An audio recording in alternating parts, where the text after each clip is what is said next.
got so motherfucking design on right now.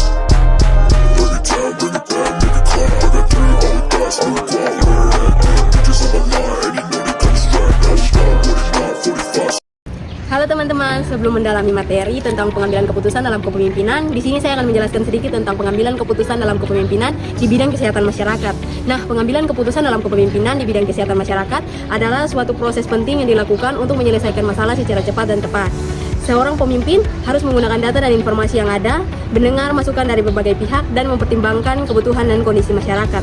Keputusan ini harus bermanfaat bagi banyak orang, mudah dijalankan, dan berdampak positif dalam jangka panjang.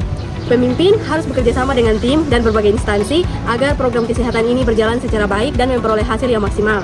Nah, menurut Amianti 2018, pelaksanaan pengambilan keputusan memiliki beberapa aspek, yaitu aspek proses dan aspek gaya pengambilan keputusan. Nah, aspek-aspek ini memiliki 4 tahapan, yaitu yang pertama ada identifikasi masalah, yaitu mengenali isu masalah kesehatan yang muncul di masyarakat berdasarkan data epidemiologi, laporan fasilitas kesehatan, dan keluhan masyarakat. Setelah masalah sudah teridentifikasi, kita akan menentukan siapa yang terdampak, seberapa besar dampaknya, dan apa penyebab utamanya. Yang kedua yaitu memformulasikan dan mengembangkan alternatif. Kita menggunakan hasil identifikasi masalah, lalu mempertimbangkan opsi atau alternatif penanganan yang realistis, efektif, dan berdasarkan sumber daya yang tersedia.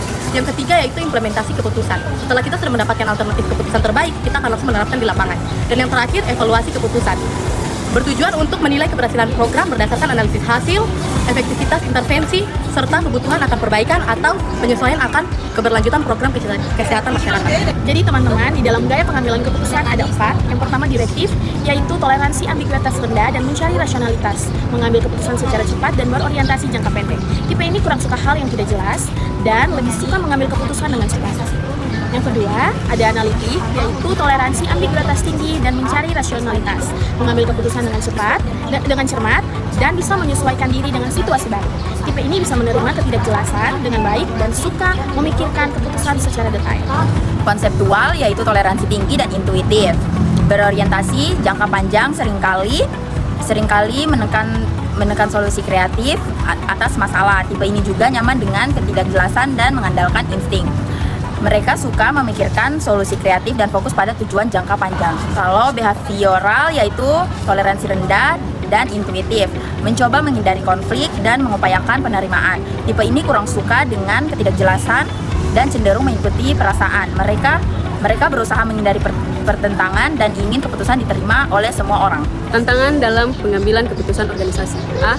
Konflik kepentingan antara pemangku kepentingan dapat menghambat objektivitas dan kolaborasi dalam proses pengambilan keputusan. Bagian B, tekanan waktu. Tekanan waktu sering memaksakan keputusan diambil dengan cepat, berpotensi mengorbankan pertimbangan yang lebih mendalam. Bagian C, informasi atau data yang tidak lengkap.